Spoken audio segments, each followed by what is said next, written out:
want to give credit to Xavier. Um, I want to give credit to Coach Miller. Um, they were very well prepared. They coming off of a tough stretch in terms of results, and they really responded and played really good basketball tonight. So first off, the credit goes to them. I thought Oliveri was incredible behind the line. I mean, he goes 6 for 8. He has 27. We obviously were watching when we went off in the last game, so we were aware of it on the scouting report. We did not do a very good job defending him. Um, McKnight going 2 for 4 from 3, that hurt us quite a bit because I think he made 2 on the year coming into the game. So we had him as a driver, and we were playing off of him, going under him a little bit. And he made 2 of them, and they were both pretty big shots. So credit to that kid. 39 minutes, wow, that's pretty impressive.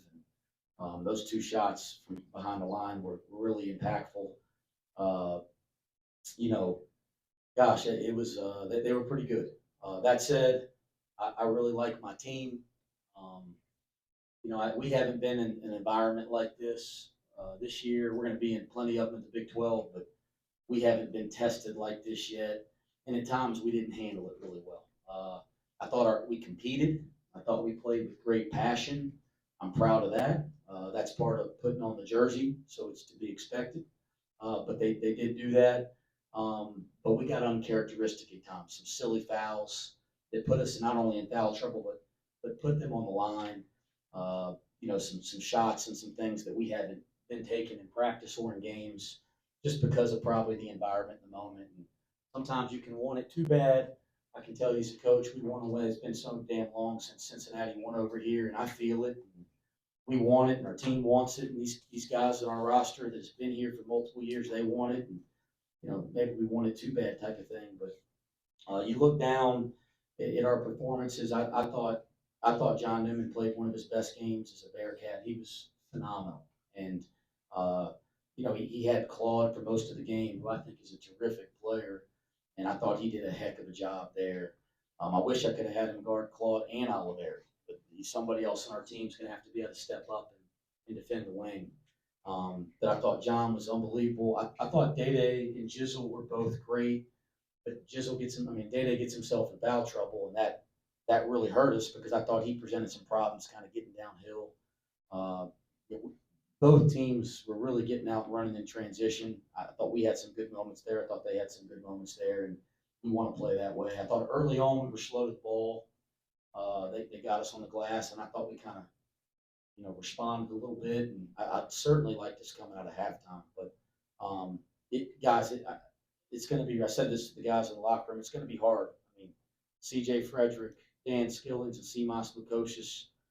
I mean, it's going to be hard to win if they shoot it like that. And they're all three. We believe in them. Everybody's going to have nights, but to have all three of them. And I thought we had some really good looks in the first. We sat there in the locker room, and we weren't pleased with how we played at halftime. But you're going to 3 of those wide open threes go in. You're probably feeling a little different. So we need those guys to shoot it a little better. But all that said, some good stuff. I really like my team. I think we got a chance to be really good. We'll learn from this. But some silly stuff too. But always hats off to Xavier and Sean did a heck of a job getting this team prepared for us. Questions for John and Jizzle. John, it's your last shootout. You didn't get to play last year. You had a pretty good 1 year first season. Not the end of the world, but are you disappointed? How disappointed? How is it feel? Yeah, it's definitely disappointing. You do all the work, and I believe we were prepared to win. I think our coaches did a good job of preparing us. We talked about this in the locker room, but one thing I'm gonna do is go home and just think about what I could have did better. I think I got to be better down the stretch, like more focused, and kind of like you said, sometimes you want it too much, or you're just like lost in the moment. But I'd say from my perspective, I just know what I have to do. I know I have to be better, and I know as a team we'll get better. We have great guys, great group. We want to be great, so we're gonna do everything that it takes. But I'm gonna take my part in the blame and just say I have to be better going forward. John, how frustrating is it when it just seems like the shots aren't falling and then you have to try to make adjustments? What of the do you try to make?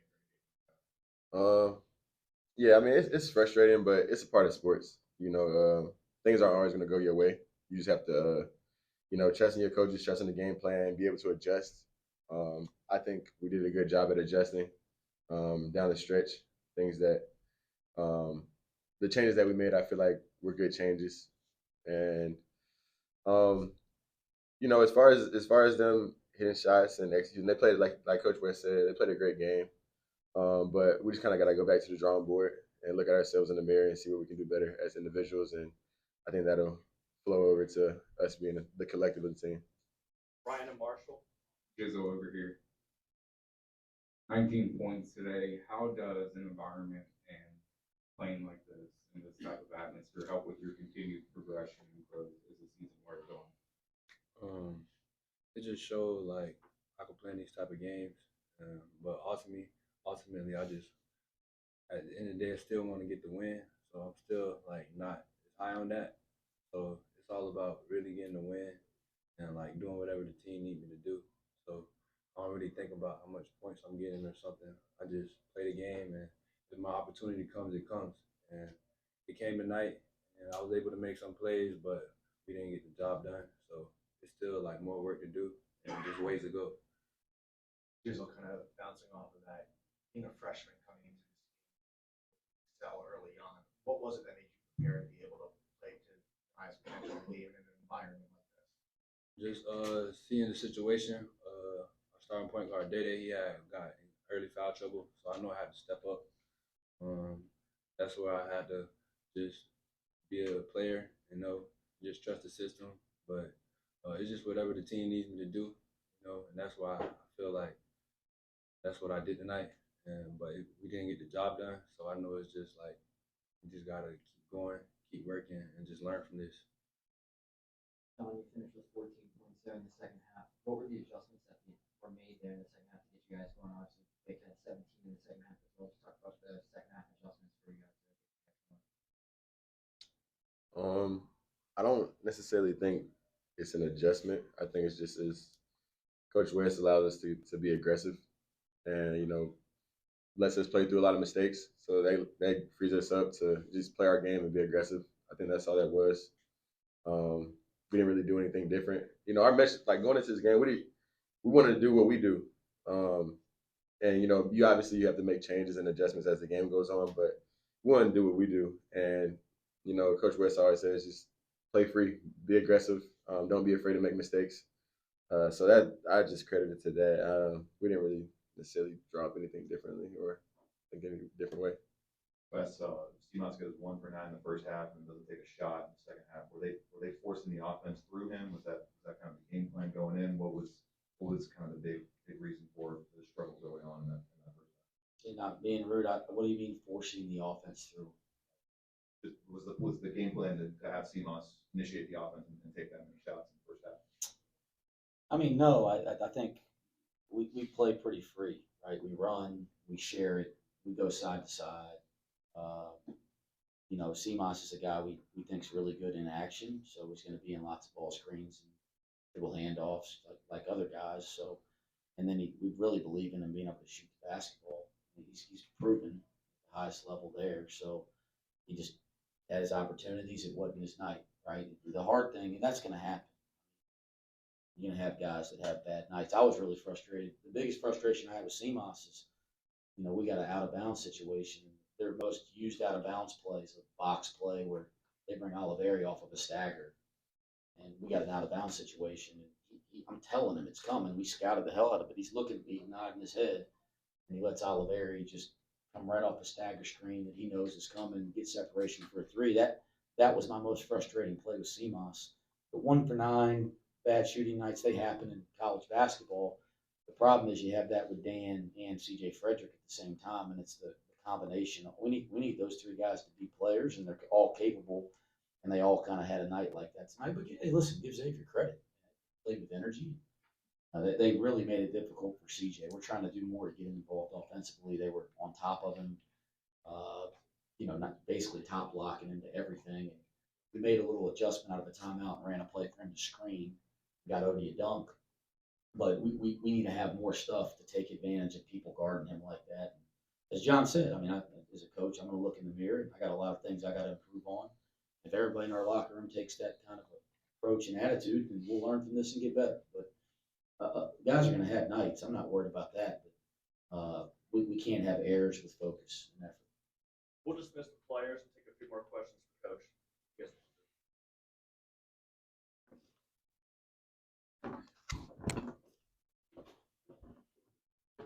Coach, the primary thing that's, gonna be said outside of the building among the fan bases, is that this is the fifth straight time that Xavier's won in this rivalry. Do you feel any of that weight building, or do you just see this as a one game type of thing that it's best of it? I mean, rivalry game, it's local. 0-2 coming into it. I'm coaching here.